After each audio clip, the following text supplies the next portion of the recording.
Periods होना natural होता है। एज़ अ औरत मैं ये ज़रूर समझ सकती हूँ कि पीरियड अपने आप में ही एक जंग जैसा होता है बहुत सारे औरतों के लिए। काफ़ी हद तक हमारी हार्मोनल फ्लक्चुएशंस होते हैं इस दौरान एंड बहुत हद तक चांसेस रहता है कि हमारा पीरियड्स इतना ज़्यादा कंफर्टेबल नहीं रहता है हमारे लिए एंड ये हर महीने आता रहता है। और एक ऐसी चीज़ जो इतना नेचुरल है, जो इतना प्राकृतिक है, जो हमारे बायोलॉजी का एक अहम हिस्सा है वुमेन होने के नाते, उससे अगर हमें डर, भय या फिर कह लो घबराहट या झिझक या फिर किसी भी प्रकार का एक चिंता जुड़ने लग जाए इस समस्याओं के साथ, तो डेफ़िनेटली बहुत ज़्यादा डरावनी बात हो जाती है, बहुत ज़्यादा चिंता की बात हो जाती है एंड काफ़ी हद तक ये चीज़ काफ़ी ज़्यादा परेशानी क्रिएट करती है अगर हम इस चीज़ से डील ना करना सीखें। इस चैनल में हमने काफ़ी हद तक ओसीडी के बारे में बात कर रखी है कि भिन्न-भिन्न प्रकार के ओसीडी के टाइप्स होते हैं, बहुत सारे अलग-अलग चीज़ों को लेके लोगों को ओसीडी हो जाती है। तो आज उन्हीं में से एक चीज़ की बात करेंगे जो कंटैमिनेशन ओसीडी का टाइप होता है कि घिन आना या डिस्गस्ट फ़ील होना या डर लगना कि मैं गंदा ना हो जाऊँ या फिर कोई चीज़ गंदी है जिसको लेके हम काफ़ी ज़्यादा परेशान होते हैं, एंग्ज़ायटी होती है हमें। उस टाइप के अंदर एक होता है हमारा पीरियड ब्लड को लेके स्पेसिफिकली वुमेन को ये चीज़ काफ़ी हद तक परेशान करती है जो मेंस्ट्रुएटिंग वुमेन है, चाहे वो एडोलेसेंट एज में हो कि टीनेजर्स हैं या फिर 30s या 20s या 40s में भी है या 50s 60s तक भी हैं, क्योंकि इसका एक कल्चरल सिग्निफिकेंस भी रहता है जो इंडियन या फिर कह लो हमारे भारतीय संस्कृति में जुड़ा हुआ है। तो आज हम इस वीडियो के थ्रू समझेंगे कि ये contamination of period blood OCD क्या है, क्या कॉजेस रहते हैं, क्या इसमें परेशानियाँ रहती हैं, क्या सिम्पटम्स रहते हैं, कैसे आप इस चीज़ को समझें, कैसे आप इस चीज़ को डील करें एंड इसके ट्रीटमेंट ऑप्शंस क्या रहते हैं। वीडियो की शुरुआत मैं करना चाहती हूँ एक अपने पेशेंट की स्टोरी के साथ। मेरे पास एक 25 साल की महिला आई थी एंड उनको काफ़ी हद तक घिन आती थी चीज़ों को लेके। ख़ासकर कि हाथ धोती रहती थी बार-बार, चीज़ों को अवॉइड करती रहती थी एंड कोशिश ये करती रहती थी कि जब उनका महीना आता था, जब उनका पीरियड्स आता था, वो किसी को टच ना करे, कोई चीज़ को छुए ना और ख़ासकर कि किचन में ना जाए, क्योंकि किचन गंदा हो जाएगा तो खाना गंदा हो जाएगा। या फिर कहीं ऐसी जगह पे बैठे ना जहाँ पे या फिर अगर बैठ गई बेड पे तो पूरा बेडशीट चेंज करना, तकिए के कवर्स चेंज करना कि बिल्कुल भी एक तरीके से चाहे कुछ भी ना हो, पर फिर भी चेंज करते रहना। सोने के लिए भी वो काफ़ी ज़्यादा परहेज़ करती थी कि ठंड के मौसम में जैसे दिल्ली का सर्दी है, बहुत ज़्यादा ठंड पड़ती है दिसंबर के महीने में एंड तब भी जब उनको पीरियड्स होती थी दिसंबर के महीने में, जनवरी के महीने में ठंड पड़ती है तो आप नीचे ज़मीन पे नहीं सो सकते हो क्योंकि ज़मीन काफ़ी ज़्यादा ठंडी होती है। बट उनको इतना ज़्यादा दिक्कत होती थी कि मेरे को पूरा मैट्रेस ना धोना पड़ जाए, मेरे को चद्दर-वद्दर धोने ना पड़ जाए, और बाकी चीज़ें गंदी ना हो जाए, रज़ाई गंदी ना हो जाए, तो वो बिल्कुल ज़मीन पे सोती थी, एक चटाई डाल के एंड हल्की-सी पतली-सी चद्दर लिया करती थी।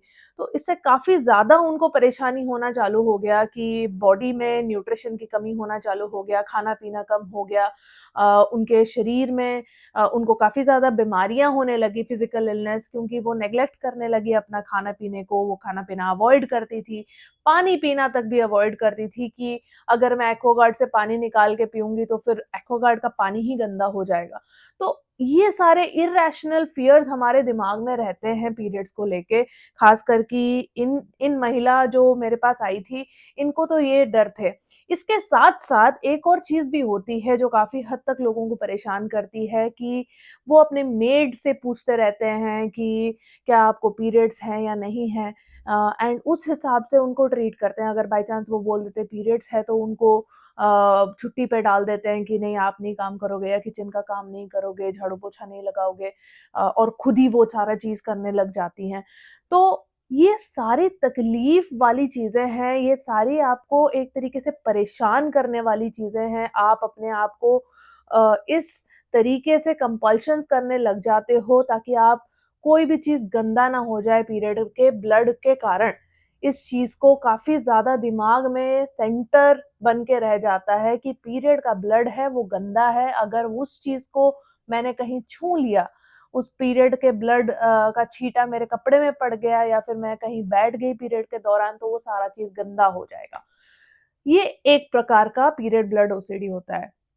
जो दूसरा टाइप का दिमाग में थॉट आता है लोगों के साथ, एक 55 साल की महिला आई थी मेरे पास राजस्थान से एंड उनको काफ़ी ज़्यादा दिक्कत थी, काफ़ी टाइम से उनको ये दिक्कत थी बट इंडिया में अवेयरनेस है नहीं इस चीज़ के महिलाओं के प्रति ख़ासकर कि पीरियड्स को लेके बहुत सारे नोशंस रहते हैं कि पीरियड्स तो गंदे हैं परहेज़ करना चाहिए, किचन में नहीं जाना चाहिए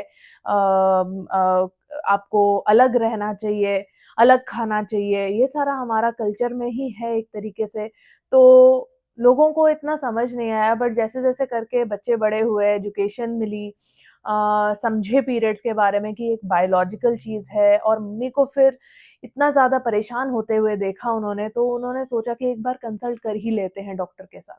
तो वो लेके आए थे और जब मैंने बात करी माताजी से, माताजी बोल रही थी कि "बेटा ये तो गंदा ही है ना, बेटा पीरियड्स को लेके हमको तो यही बताया गया है कि आप अशुभ हो जाते हो, अशुद्ध हो जाते हो।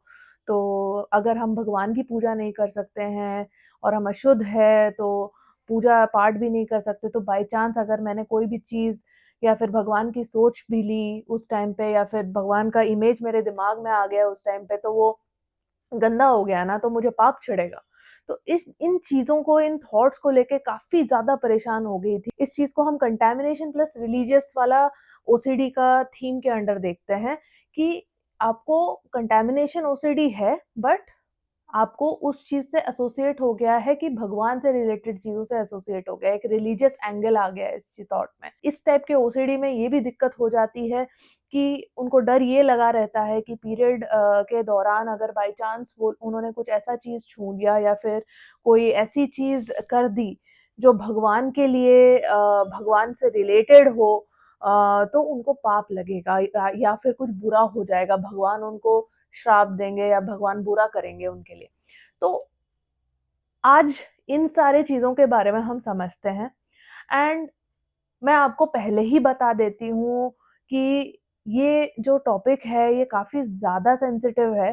तो अगर आप या आपके घर में कोई भी महिला ऐसे हैं जो इन चीज़ों से परेशान हैं या फिर आप देख रहे हो कि कोई चीज़ उन्हें बॉदर कर रही है, डिस्ट्रेस हो रही है उनको, तो डेफ़िनेटली आप इलाज का ज़रूर सोचना। बट मैं ये जानना चाहती हूँ मेरे हमारे महिला ऑडियंस से नीचे ज़रूर कमेंट करके बताइए अगर आप ऐसा सोच रखते हो क्या कि पीरियड्स गंदा है या फिर पीरियड्स के टाइम पे ना हमें कुछ छूना नहीं चाहिए, आप अछूत हो जाते हो। क्या क्या आपने ये चीज़ सुना है? भरोसा करते हो, बिलीव करते हो वो दूसरी बात है। बट क्या है आपने ये चीज़ सुना है कि नहीं यार पीरियड्स में गंदा हो जाता है सब चीज़, तुम गंदे हो जाते हो, किसी चीज़ को छूना मत, भगवान के पास नहीं जाना, मंदिर नहीं जाना, पूजा नहीं करना नहाना नहीं है, बाल नहीं धोना है ना? खाना नहीं बनाना है, अ घर के मर्दों को छूना नहीं है, मर्दों के साथ नहीं बैठना है ना? तो क्या आपने ये चीज़ को सुना है? कहीं आपके साथ ये चीज़ हुई हो या फिर आपको किसी ने बोला हो या फिर किसी और से आपने सुना हो, कोई कोई रिश्तेदार से सुना हो, कोई दोस्त से सुना हो? ज़रूर कमेंट करके बताइए कि क्या आपने ये चीज़ सुना है या नहीं सुना है? मैं जानना चाहती हूँ। या फिर अगर आप एक मेल भी हो तो ज़रूर कमेंट करके बताना कि आपको क्या लगता है पीरियड्स गंदा है या फिर अशुभ है या फिर पीरियड ब्लड जो होता है या फिर अगर महिला पीरियड में है, वो एक गलत चीज़ है।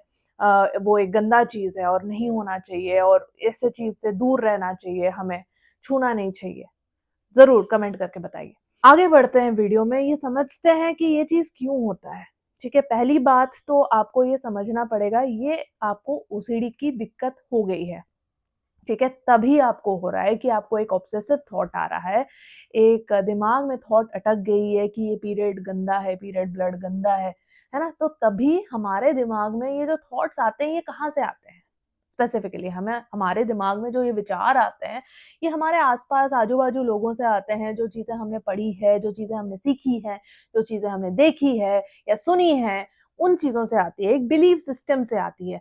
आप कहीं बाहर जाओगे, यूएस में जाओगे, कनाडा में जाओगे, है ना? या फिर यूके में जाओगे, वहाँ पे आप ये बोलोगे तो फिर उनको समझ ही नहीं आएगा कि आप किस चीज़ के बारे में बात कर रहे हो। वहाँ पे पीरियड्स को लेके इतनी ज़्यादा कंसर्न्स है नहीं। इंडिया में आप किसी को बताओगे, खास करके नॉर्थ इंडिया में या फिर आप कहीं पे भी चले जाओ, तो आपको ये चीज़ लगेगा कि हाँ, ये ठीक बात है, लोग तो बोल ही रहे हैं कि ये गंदा है। बट ये जो चीज़ आती है ना, ये एक मिस इन्फॉर्मेशन से आती है। एक मिस इन्फॉर्मेशन ऐसे लेवल पे फैल गई है कि बहुत हद तक हमारा जो कल्चरल पर्सपेक्टिव है, जो रिलीजियस पर्सपेक्टिव है, जो सोसाइटल वैल्यूज़ है, उस चीज़ को लेके ये रही नहीं। अब ये मिस इन्फॉर्मेशन क्या है? थोड़ी हिस्ट्री समझनी पड़ेगी इस चीज़ को समझने के लिए कि मैं क्यों बोल रही हूँ कि इंडिया में भी, हमारे हिंदू धर्म में भी कभी भी पीरियड को एक गलत तरीके से नहीं देखा गया है। आप मुझे कमेंट करके बताओ, किसने बोला ये चीज़ कि पीरियड ब्लड गंदा है? आप पीरियड में अशुद्ध हो जाते हो या फिर अछूत हो जाते हो। कहाँ लिखा है ये? कौन से भगवद गीता में लिखा है ये या कौन से वेद में लिखा है ये? ऐसे हिंदू धर्म में किताबें हैं या फिर हमारे सनातनी धर्म में कहाँ लिखा हुआ है ये? कहाँ बोला गया है ये? मुझे नहीं लगता है ये चीज़ सच्चाई है, क्योंकि मैंने बहुत ढूँढा, क्योंकि मेरे को भी ये चीज़ बचपन में जब पहली बार पीरियड्स होती है तो ये चीज़ बताया जाता है, माँ एक बेटी को बताती है कि ऐसे-ऐसे होता है, इसमें छूना नहीं होता है, किचन में जाना नहीं होता है, एक तरीके से अलग बैठना होता है, थाली अलग होती है और उनको किसने बताया होता है? उनको अपनी माँ ने बताया होता है। और ऐसे करते-करते जनरेशन से जनरेशन तक हम मिस इन्फॉर्मेशन स्प्रेड करते जाते हैं। तो आप अगर एक माँ हो या फिर एक बेटी हो या एक फादर हो, एक पेरेंट हो, तो आज इस चीज़ से सीख के जाना है कि जो हमारा धर्म है, हिंदू धर्म है, सनातन का धर्म है, ये कहीं पे भी नहीं बोलता है कि पीरियड गंदा है या फिर एक महिला जो पीरियड में होती है तो वो गंदी हो जाती है। भाई पीरियड है, इसी वजह से बच्चे हैं। ये आपका फर्टिलिटी का निशानी है कि आप फर्टाइल हो, आप बच्चा पैदा कर सकते हो। ये रिप्रोडक्टिव प्रोसेस है बायोलॉजिकली। सेकंड चीज़ जो मैं बोल रही थी आपको, हिस्टोरिकली भी हमें समझना पड़ेगा कि पहले के ज़माने में घर के अंदर मंदिर नहीं हुआ करते थे। मंदिर हुआ करते थे किसी उच्च स्थान पर। एंड वहाँ तक जाना पड़ता था, चढ़ना पड़ता था एंड औरतें उस दौरान, इन दौरान, महीने के दौरान बहुत ज़्यादा थकान महसूस करते हैं। तो चढ़ना, उतरना और उस टाइम पे पीरियड प्रोडक्ट्स जैसे मेंस्ट्रुअल कप्स हैं, पैड्स हैं, इन सब चीज़ों का प्रबंध नहीं हुआ करता था। तो to give rest to the females, ताकि उनको आराम मिले, ताकि उनको ये परेशानी झेलनी ना पड़े, घर के मर्द पूजा पाठ करने जाते थे। पूजा पाठ करना ज़रूरी तो था, हम आगे बढ़ गए हैं, साइंस आ गया है हमें बताने के लिए, बट हमें हमारे माँओं को किसी ने अपडेट करा ही नहीं। और जो आज के डेट में पढ़ाई-लिखाई करके भी आगे बढ़े हैं, वहाँ पे सेक्स एजुकेशन या मेंस्ट्रुएशन पे एजुकेशन काफ़ी ज़्यादा स्कूल्स में अभी अवेलेबल भी नहीं है। तो ये एक मिस इन्फॉर्मेशन की वजह से स्पेसिफिकली होता है। हमारा बिलीफ सिस्टम ऐसा बनता है ताकि हमारे थॉट्स अफेक्टेड हो गए हैं, ठीक है?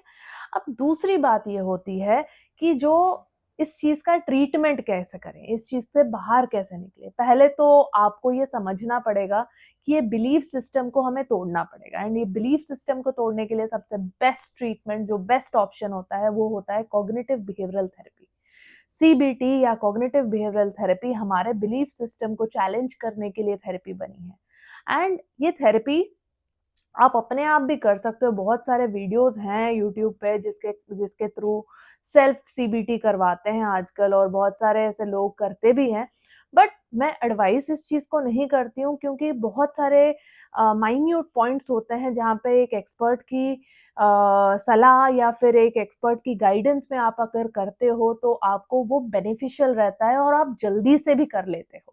क्योंकि सीबीटी में काफ़ी हद तक वर्कशीट्स रहते हैं, होमवर्क्स रहते हैं, बहुत सारे एक्टिविटीज़ रहते हैं जो करने होते हैं, जो इस चीज़ को बहुत एक एफ़िशिएंट तरीका बनाती है। ऑलमोस्ट 30-40% आपकी ओसीडी सीबीटी से ठीक हो जाती है। जो नेक्स्ट ट्रीटमेंट हम यूज़ करते हैं इस चीज़ को ठीक करने के लिए वो होती है ईआरपी। अब ईआरपी के बारे में आप सबको ही पता होगा। ERP is exposure response prevention therapy and ये गोल्ड स्टैंडर्ड ट्रीटमेंट होता है फॉर ओसीडी। स्पेसिफिकली अगर हम पीरियड ब्लड के बारे में हम बात करें तो डेफिनेटली ये सिचुएशन हम बार-बार हर महीने फेस करते हैं।